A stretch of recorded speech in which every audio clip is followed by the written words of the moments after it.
Is Twitter a flutter? It sure seems like it is. Is this the beginning of the end for Twitter as we know it, or will Elon Musk find his wings at the helm of his latest purchase? Sorry for putting you through that. My name's Lewis, here with Status Coup. If you don't have a Twitter account or you otherwise live under a rock, the latest news out of Twitter is that yesterday evening, Twitter HQ doors were locked. Key code access was removed from everybody. This comes at the time when this was the deadline for folks to essentially answer yes or no on continuing with the company.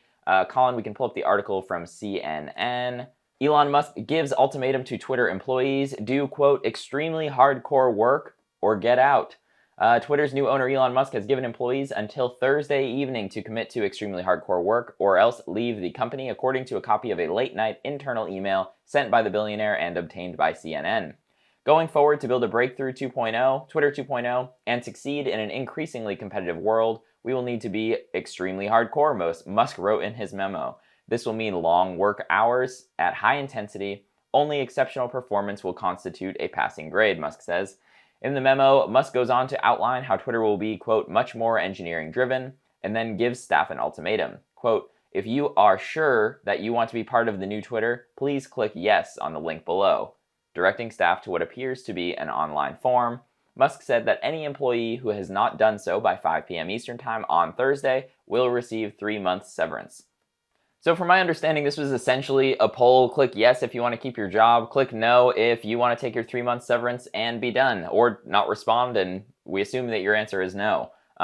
Definitely an interesting way to do this with a late night company-wide email, but Elon Musk is definitely not traditional in any sense of the word. The locking of the doors came under speculation that the reason that they're doing that is because a lot of people either did not answer the poll or selected no, and they're worried about potential sabotage from employees who are on their way out the door.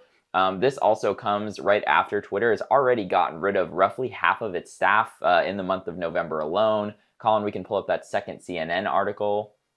This is from November 9th. Elon Musk's Twitter lays off employees across the company. Then we'll go about halfway down here. Twitter had about 7,500 workers prior to Musk's takeover, meaning that roughly 3,700 employees were laid off. The cuts come as Musk attempts to improve the company's bottom line after taking out a significant debt financing to fund his $44 billion acquisition. All of this has led people to wonder, is this the end of Twitter as we know it? Is it going to essentially just stop working? Is there going to be any lapse in being able to access your accounts? I mean, if there's no one in the building, can the company run itself? My thoughts are that it probably is fine, especially considering this morning everything is still fine. I don't foresee it just shutting down over the weekend for any particular reason. We don't know if this is true or not, but Elon actually himself tweeted out yesterday saying that Twitter just hit an all-time high for usage period. Again, he's got every incentive to say that. We don't know if it's true or not. But I will say that Twitter was busy last night. There were a lot of people on the platform, mostly tweeting out about where you could go find them if Twitter were to collapse. But I really do not see we're going to see some sort of either collapse of the company or number two, mass migration to Mastodon or something like that. I keep seeing people being like, oh, I'm upset about Elon buying Twitter, so I'm going to move to Mastodon. And then they just keep tweeting just as much as they are, which is kind of funny to me. I totally get it if you're upset that Elon purchased the company, but be real, you're not going to go, be real, I just used another social media thing there. Sorry if you don't know what that is. But be real with yourself, and we're not going to see some mass migration overnight to this. I could be wrong, and I'll eat my words later. But again, I did not think that this was going to go through smoothly. I'm sure a lot of you did not either. Elon essentially bought the company because he wanted to make it into a more, quote, free speech platform, right? He wanted to get rid of some of the censorship that was happening, and kind of create a renewed Twitter with those thoughts in mind, right? So he had every intention to come in and clean house and get rid of a lot of the moderation policies that were there. What he did not count on was the mass freakout from corporate advertisers that were causing him to start losing money hand over fist. And essentially, he got rid of those moderation teams, and those advertisers left at the exact same time because they were, of course, concerned about the fact that, hey, my ads now might be served up against some crazy white supremacy tweet. My ads might be served up against these crazy conspiracy theories that are made to look true. Advertisers are increasingly wary about that on the platform, And what is going to need to happen now is Musk is essentially going to need to create a moderation type system that is going to look exactly like what was there before. So seems a little silly to me to spend $44 billion to learn that mistake, but albeit I think he's not going to let this whole thing fall apart. I think he is going to build some sort of moderation system, but we'll see how that ends up. A few other things surrounding this that I wanted to bring up. Again, I mentioned free speech earlier.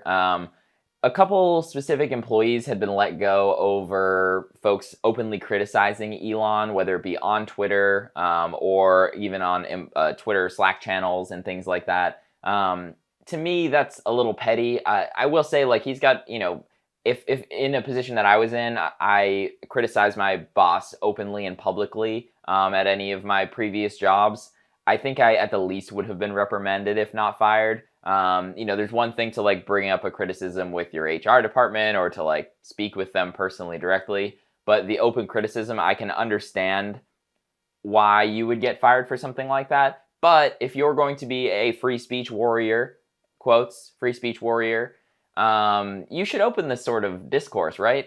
If someone wants to tweet negatively about Elon Musk and you're Elon Musk with millions and millions of followers on Twitter, start the conversation. If someone criticizes you saying that, the solution for a problem you're doing is wrong, Elon should reply back, okay, like if you're in my shoes, what's the right answer? Or, again, this guy is not afraid to tweet ridiculous memes and stuff at US senators and whatnot. Like, have some discourse with your employees if you are the free speech warrior that you say you are. Let your employees exercise their free speech and have some discourse with them. That's, of course, not what happened and not what is happening. We're seeing Elon get rid of folks consistently who are speaking negatively about him. So we'll see where his incentives truly lie there. Anyway, that is it for me for now. Very fitting with this. If you want to stay tuned with me, you can follow me on Twitter at LewisD217. I do not think it's going anywhere anytime soon, but I could be very wrong, and I'll be the first to admit it. When I do, I'll come on here and I will point out every single thing that I got wrong. If you think that it is falling apart, leave a comment below. Let me know. I'll read them later, and you can let me know what you think on this issue. Stay tuned for our live stream later today, every day on Status Coup. Make sure you're subscribed, hit the notification bell so that you can find out when we're actually going live. Thanks so much for watching, guys.